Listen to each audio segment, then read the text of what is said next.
and you're out in a hideout, and I thought I'd just throw together a real quick video. I've got some travel coming up. I don't know if you're aware of it or not, but I thought it'd be a good idea to talk to you about travel with a weapon. You know, a lot of people seem to get their panties in a wad and it's not a big deal. There's really nothing to it. I've traveled several places around the world, and the only place I've ever had a problem is in the United States. No other country has ever given me 1 second look but in the United States. But let's get past that. Let's go ahead and go to what we need to do. First thing we need to do is get on the internet, check out the country that you're going to, see what their requirements are. Follow their guidelines to the T. If they ask you for a $25 application fee, pay the $25 application fee. Get your receipt. That's all you got to do. Follow the rules. It's no problem. Airlines, no problem. They do this every day. They're accustomed to it. It's no big deal. But the big deal falls on you personally, your responsibility. And what we got to do is, you know, you have to have your passports, and you got to have form 4457, which is a U.S. Customs form. It's not just for guns. It's anything that you have to declare that's over a certain value. We as American citizens can take a gun anywhere we want to go. Getting back into the country without that form would be the problem. You can come home, but I don't know what to do with your weapon. So these customs guys and gals are looking for that form 4457. You can print one online, or you can go to your local customs place. They'll fill them out. You know, make sure the serial numbers. There's not, you know, it's one of them government things.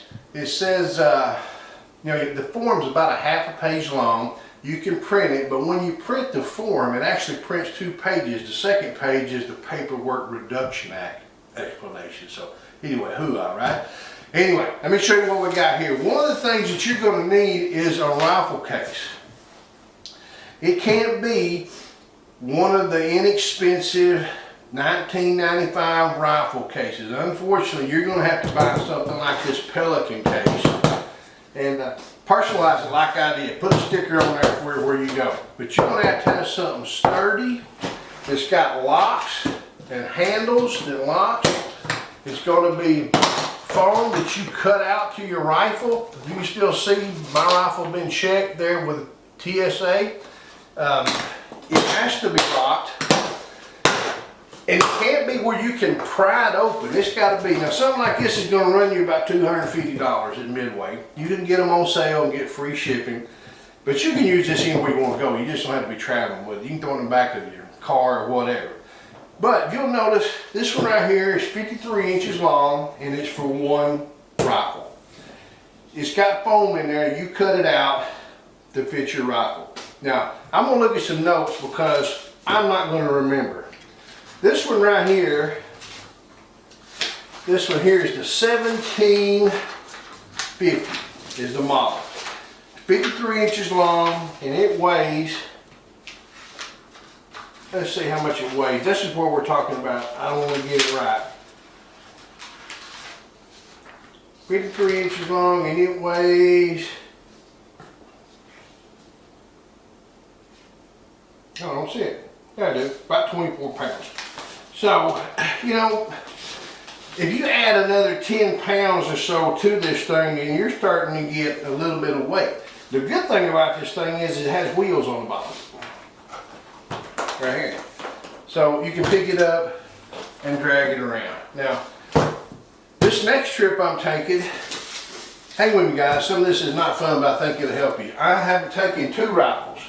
So I bought a new box. That one holds 1. This time I bought a Vault. It's a Pelican case. It's a Vault. But if you'll notice, it's considerably larger than a 1750. This one's actually called a Vault. The locks are different on it. It's got little snaps you can push here.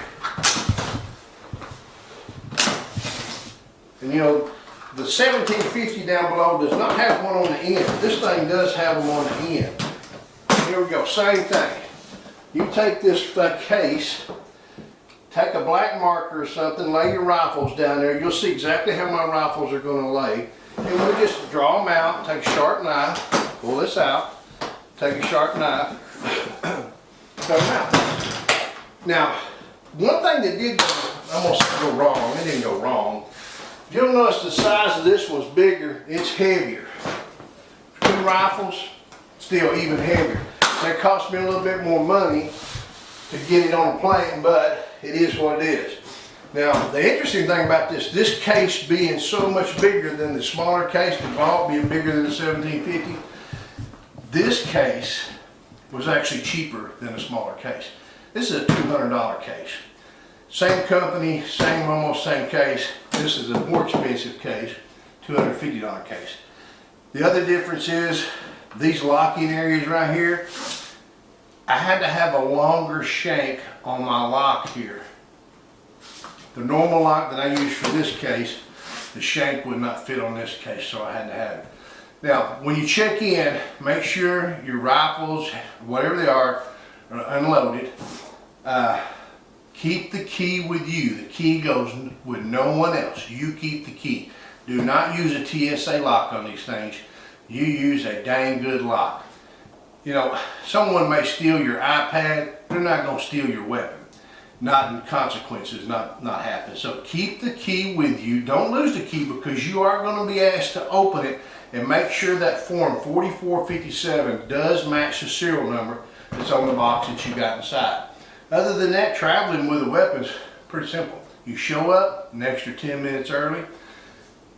Nobody seems to question anything you're doing. Nobody, I mean, it happens all the time. You know, these guys and gals that work there, they do it every day. They're familiar with it. It's not a big deal. No reason for anybody to get upset and worry. We have, I made several trips, like you'll see. Alaska, British Columbia, New Zealand, South Africa, and right now the reason I'm doing with this double case is we got another Africa trip coming up. I'm prepping to go. I'm starting to practice. Maybe we'll get you some videos, but as we're starting to get this done, I thought, you know what, now's a good time. Let's just do a real quick video. Tell them, hey guys, there's nothing to do with this. One thing I'll say before we go, you can really, guys, I'm all serious about this. For the price it costs you to take you and your family to Disney World for a week, you can fly your family to South Africa and hunt exotic animals for the same amount of money. Now you're talking about a trip to the zoo. Now you got one. Anyway, make sure, get an opportunity, click subscribe, click that you like the video, ring the little ding-a-ling. You know, I'm going to cut it off because it's just getting long-winded. I want to say thank you to Continental for sponsoring. Thank you D&W for sponsoring. Everybody make sure, give me some comments, ask some questions you've got about this stuff. It's not shooting, but it's important that you do this or you don't get to shoot when you get there. You know, until we do get to do a little bit of shooting, make sure and shoot straight, shoot safe, do it.